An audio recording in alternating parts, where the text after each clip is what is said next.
विश्वामित्र जी जब राम जी को लेने गए तो जब चले तो विश्वामित्र महामुनि ज्ञानी, वहां तो महामुनि लिखा है, विश्वामित्र महामुनि ज्ञानी। और जब वो मांगने की भावना लेकर चले तो मुनि आगमन सुना जब राजा, तो महामुनि में से महाशब्द हट गया, केवल मुनि शब्द रह गया। मुनि आगमन सुना जब राजा, मिलन गए उले विप्र समाजा। और जब उन्होंने कहा कि राम दे दीजिए तो ना महामुनि ना मुनि, फिर कहा विप्र, विप्र वचन नहीं कहू विचारी, चौथे पन पायो सुतचारी, विप्र वचन, फिर केवल विप्र कहा।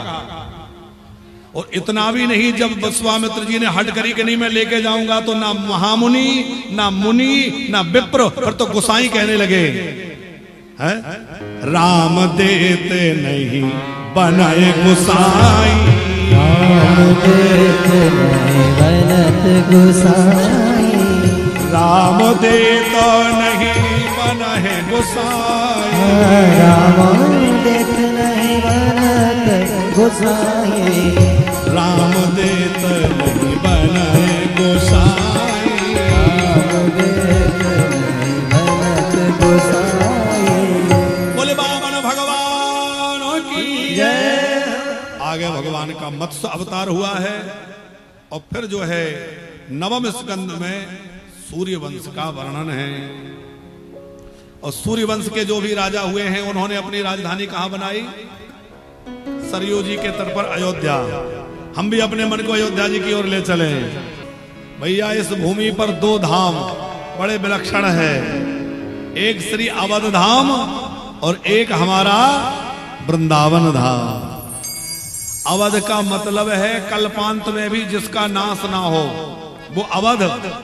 अयोध्या का मतलब है युद्ध में जिसको कभी जीता ना जा सके, वो अयोध्या। और ऐसे हमारा वृंदावन, ये वो भूमि है जिन्होंने भगवान को भी खींच लिया और भगवान यहां प्रकट होने आए।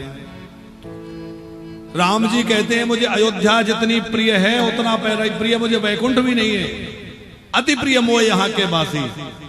और जिस प्रकार राम जी को अयोध्या के वासी प्रिय हैं, ऐसे ही हमारे कन्हैया को श्री वृंदावन के प्रिय है, वृंदावन वासी प्रिय है। अवध में रहना मिल जाए, काशी में रहना मिल जाए, वृंदावन में मिल जाए। अयोध्या की भूमि वैराग्य की भूमि है, काशी जी की भूमि ज्ञान की भूमि है, और हमारे वृंदावन की भूमि प्रेम की भूमि है। भैया वृंदावन में जो आ जाए वो तो फिर राधे राधे हो जाता है। देखो दो वंश बड़े विशेष हुए हैं, एक सूर्य वंश और एक चंद्र वंश। सूर्य वंश में राम जी आए हैं और चंद्र वंश में श्री कृष्ण पधारे हैं। तो सूर्य वंश का आरंभ भगवान भुवन भास्कर सूर्य नारायण से है। ब्रह्मा जी के पुत्र मरीचि, मरीचि के श्राद्ध दे, मरीचि के कश्यप, कश्यप के सूर्य, सूर्य के श्राद्ध देव मनु। इस प्रकार सूर्यवंश चला। सूर्यवंश में बड़े बड़े प्रतापी राजा हुए हैं, हरिश्चंद्र आदि जिन्होंने सत्य को प्रकट किया, दिलीप जिन्होंने सेवा को प्रकट किया, और इसी महान वंश में भगीरथ हुए जिन्होंने गंगा को प्रकट किया, और इसी महान वंश में महाराज दशरथ हुए जिन्होंने परम ब्रह्म को प्रकट कर दिया। किसी ने गंगा को, किसी ने दान को, किसी ने सेवा को प्रकट किया, पर एक ऐसे राजा हुए जिन्होंने परम ब्रह्म को प्रकट कर दिया। कौन है?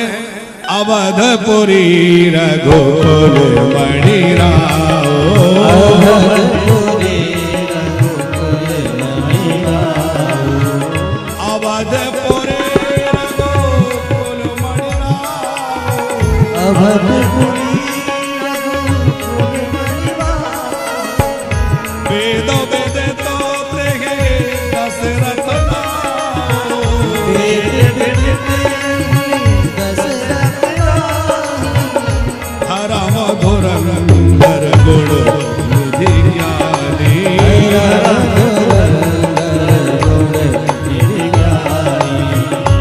देखो सूर्य वंश में बड़े बड़े प्रतापी राजा हुए, लेकिन किसी को रघुकुल मणि नहीं कहा, पर दशरथ जी को रघुकुल मणि कहा। क्यों? बोले इन्होंने साक्षात परमात्मा को प्रकट किया। हृदय भगति मति सारंग पाणी, हृदय में भगवान की भक्ति और मति में भगवान की भक्ति बसी, भगवान बसे हुए हैं।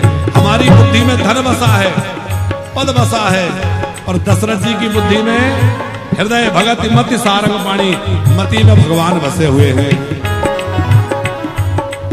3 रानियां दशरथ जी की, कौशल्या, कैकेयी, सुमित्रा।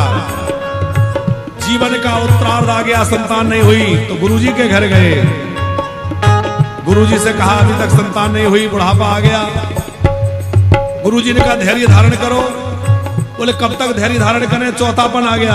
बोले चौथेपन तक धैर्य धारण किया है तो 1 नहीं, 2 नहीं, 3 नहीं, कितने पुत्र होंगे? 4। धारा हो धीर हो भाई सो तो चारी,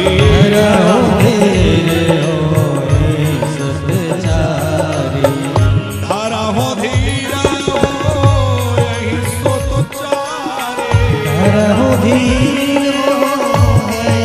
चारी, त्रिभुवनों में दे तो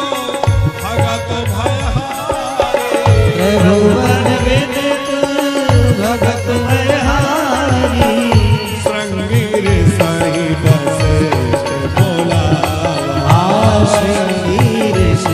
वशिष्ठ बोला, ओ पुत्र काम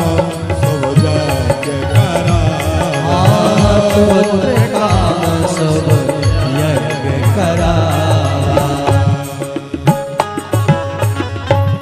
बड़ा सुंदर यज्ञ सरयू जी के तट पर हुआ। अग्नि नारायण भगवान प्रसाद लेकर निकले, जो तीनों माताओं में बांटा गया, और प्रसाद खा करके माताएं सगर्भा हुई। धीरे धीरे समय व्यतीत हुआ और चैत्र का महीना आया। चैत्र के महीने में जैसे ही शुक्ल पक्ष लगा तो नवरात्र प्रारंभ हुए।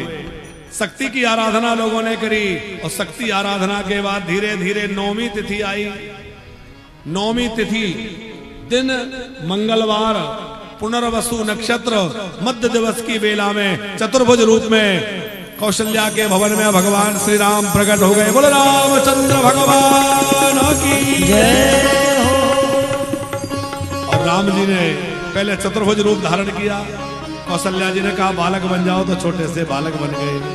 और फिर जैसे ही रुदन की किलकारी गूंजी, दासियां दौड़ पड़ी। और फिर तो कैकेयी की दासी भी, सुमित्रा की दासी भी समाचार लेकर आई है। 4 लाल जी प्रकट भये अयोध्या जी में, 4 लाल जी प्रकट भये। फिर बहुत सुंदर लीलाएं ठाकुर जी ने करी हैं। और श्री सुखदेव जी महाराज ने 2 अध्यायों में राम कथा गाई है।